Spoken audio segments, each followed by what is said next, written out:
देखिए, उत्तर प्रदेश हो, बिहार हो, ये बहुत बड़े स्टेट हैं।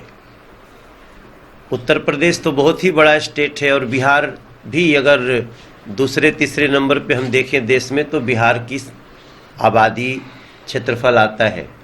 तो इसलिए डिप्टी सीएम रखने का प्रावधान है। और बिहार में बड़ी खास बात ये हुई है कि बिहार की महिलाओं ने, माताओं बहनों ने एनडीए को विजय दिलाई है। सारे लोगों का सहयोग है, लेकिन महिलाओं की मतदान में करीब 8% इजाफा हुआ है और वो रिजल्ट एनडीए के पक्ष में गया। तो मैं समझता हूँ नरेंद्र मोदी जी ने रेणु देवी जी को डिप्टी सीएम बना के बिहार के इतिहास में पहली बार एक बहुत ही सुंदर सुखद कदम बढ़ाया है, जिसमें हम कहते हैं नारी सशक्तिकरण का एक बड़ा कार्य बिहार में हुआ है। और ये बिहार के माताओं बहनों को एक रिटर्न गिफ्ट भी है चुनाव का। और बाकी तारकिशोर जी हमारे डिप्टी सीएम हुए हैं। जैसा हमने पहले से कहा था, बिहार में हमारे बड़े भाई नीतीश कुमार जी हैं और वो मुख्यमंत्री पद का शपथ ले चुके हैं। ये जो 5 वर्ष है वो आत्मनिर्भर भारत में आत्मनिर्भर बिहार की कल्पना के साथ हम लोग साकार करने वाले हैं।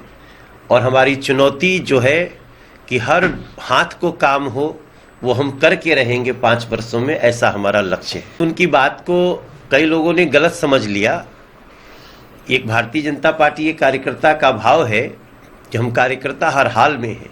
और उन्होंने ये भी कहा कि हमें बहुत कुछ दिया है बीजेपी ने। तो अब जैसा कि आपको पता है कि भारतीय जनता पार्टी में लोकतंत्र है। ऐसा नहीं कि ये व्यक्ति बन गया तो वही बना रहेगा। यहाँ पे मनोज तिवारी जैसा व्यक्ति भी आता है और प्रदेश का अध्यक्ष बन सकता है अपनी मेहनत से।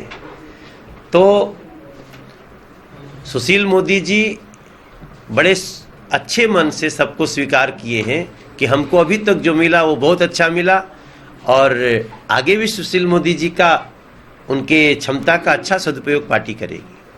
देखिए, इसमें कोई दो राय नहीं है कि फिर से दिल्ली की स्थिति थोड़ी गंभीर हो रही है, लेकिन ये सब अरविंद केजरीवाल का ही किया धरा है।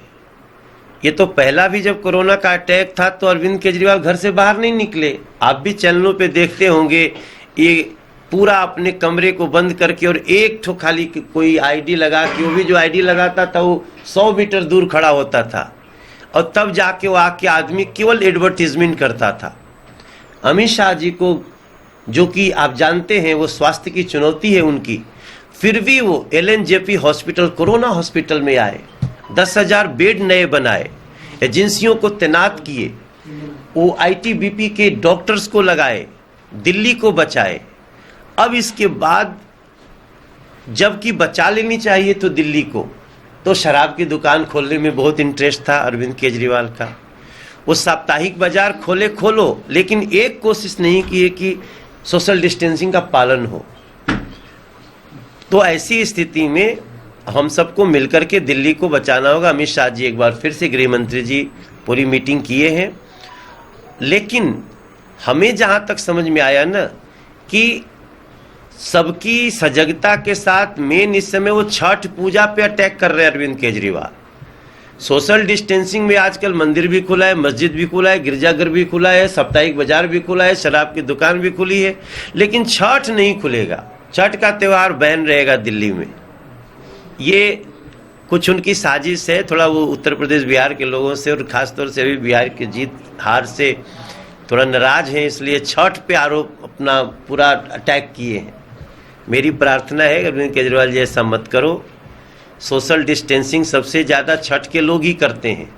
प्रसाद की शुद्धता भी वो मना ले जाते हैं, नहाए खाए से लेके और अंतिम अर्घ तक वो कैसे स्वच्छता होगी वो भी निभा लेते हैं। इनको छठ करने दो, ये लोग सोशल डिस्टेंसिंग के तहत ही करेंगे। कारण क्या लग रहा है सर, क्यों ऐसा रोक लगा रहे हैं? मुझे लगता है कि वो कुछ कारणों से उत्तर प्रदेश बिहार से अभी नाराजगी प्रकट कर रहे हैं अपनी। तो अब उसका तो कोई हल नहीं मेरे एक पास। तरफ आप खुद कह रहे हैं कि दिल्ली में स्थिति सही नहीं है, दूसरी ओर कह रहे हैं कि वहाँ पर छठ पूजा सार्वजनिक रूप से होनी चाहिए, तो आप नहीं नहीं नहीं, चाहते हैं? सार्वजनिक नहीं कह रहा हूँ। हाँ। छठ पूजा को भी नियंत्रित नियमों के तहत करने की अनुमति देनी चाहिए।